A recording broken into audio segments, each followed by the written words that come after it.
Hello guys, Sindan here. This is going to be my chapter review to My Hero Academia, Boku no Hero Academia 202, third set.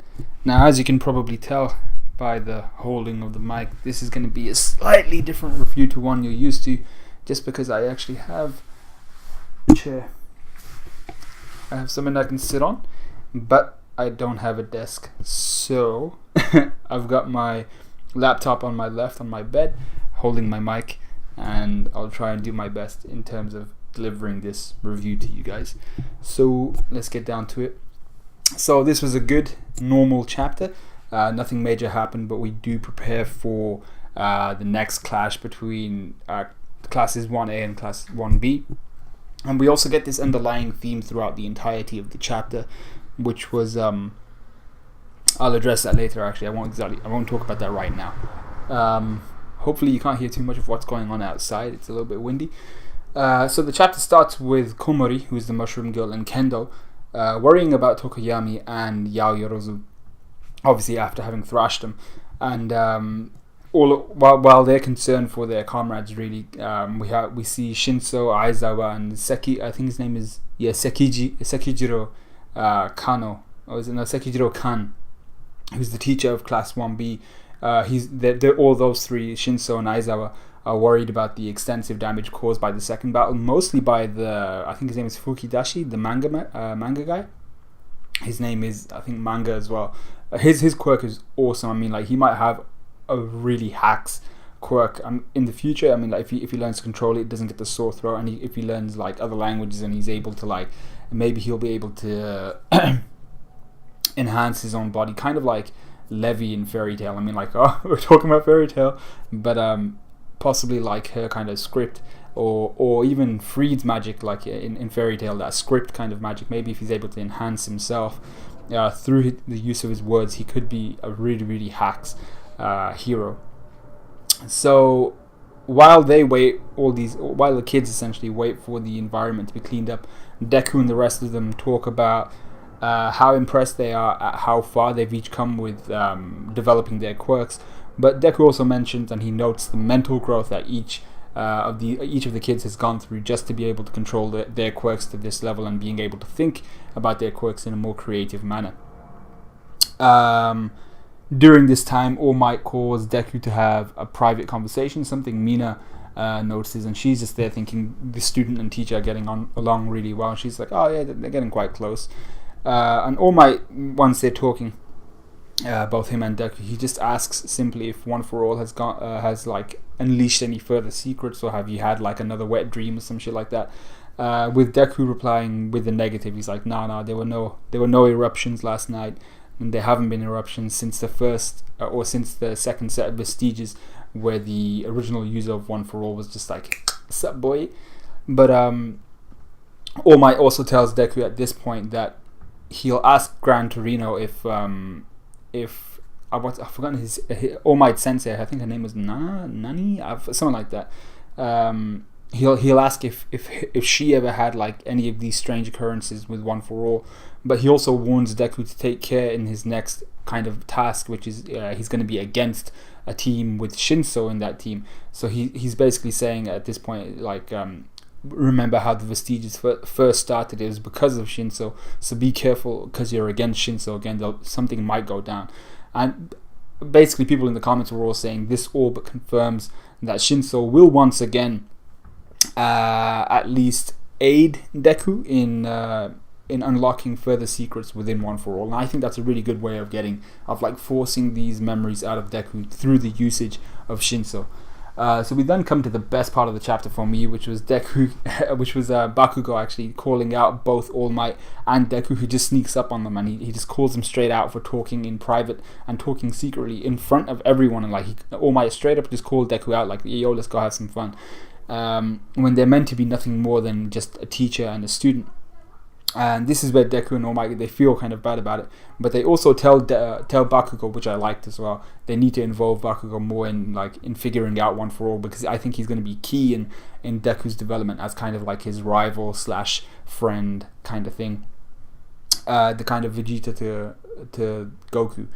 So this is where Deku and All Might tell Bakugo about everything that's happened, and Bakugo uses his normal kind of like harsh love tactics, showing he cares for Deku, but in the guise of like hatred and not really in the best way. And he asks Deku straight up, he's like, when are you going to make this quirk your own? It's not All Might's anymore, it's not any of the previous users anymore. When are you going to make One for All your own? And I really liked that one sentence. I was like, that's a really cool way of putting it. It's a really awesome way of like firing up Deku at the same time.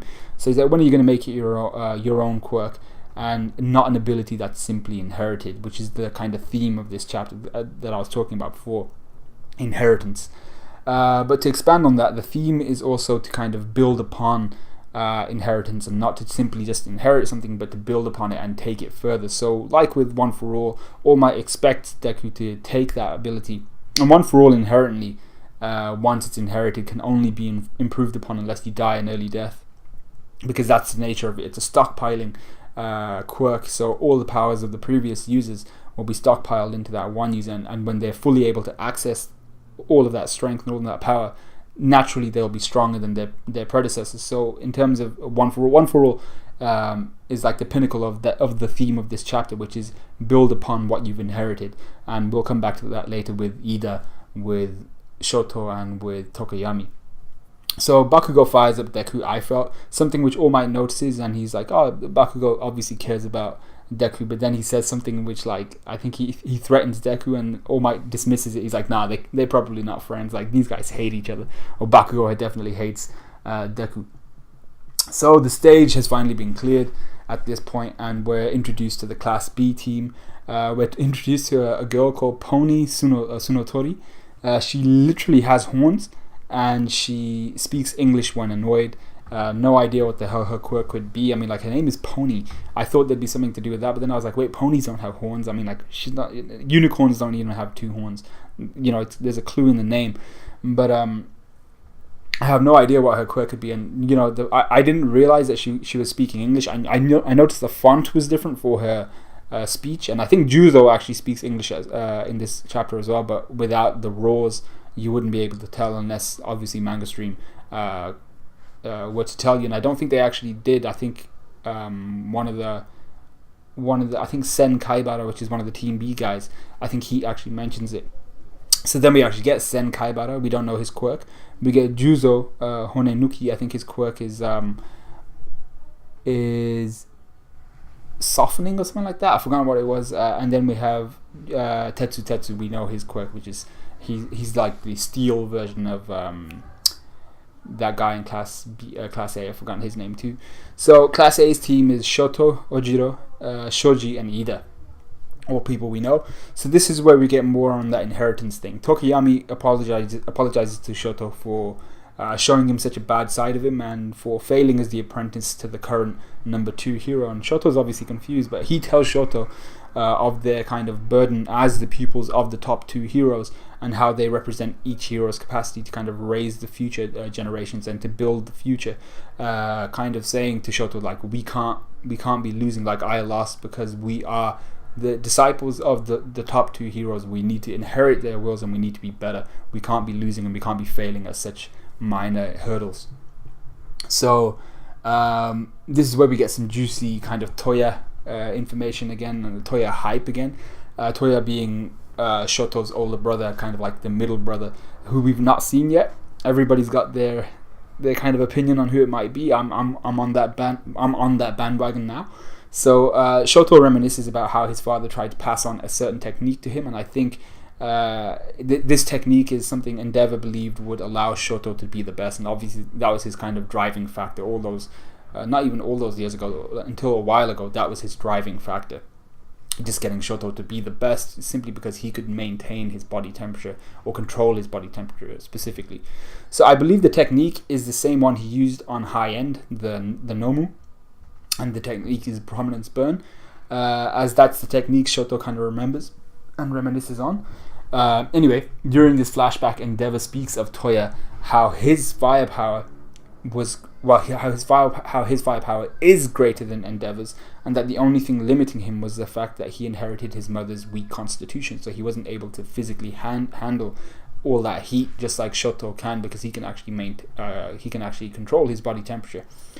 Now notice that Endeavor says that Toya possesses greater firepower than him. He possesses greater firepower than Endeavor, not possessed. It's present tense. He's alive. Now, who has flames which visually look like they burn hotter than Endeavor's, using basic scientific knowledge, which is the color of the flame? The only person who we've seen with a blue flame as compared to Endeavor's orange flames, Dabi.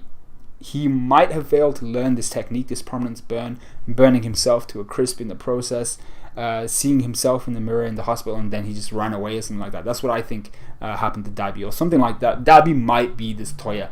And someone was talking about how Lake Toya in Japan or something like that is a lake which is, I think it's a lake on top of like a kind of, what's it called, an extinct volcano. I don't think they call it extinct, a dormant volcano. I don't think it's dormant either. It might be an extinct volcano, and it freezes over, so essentially you have that heat ice kind of relationship, and that's where Toya kind of gets his name from. And it would make sense if that was Dabi, and I'm just like, that's actually a really cool concept.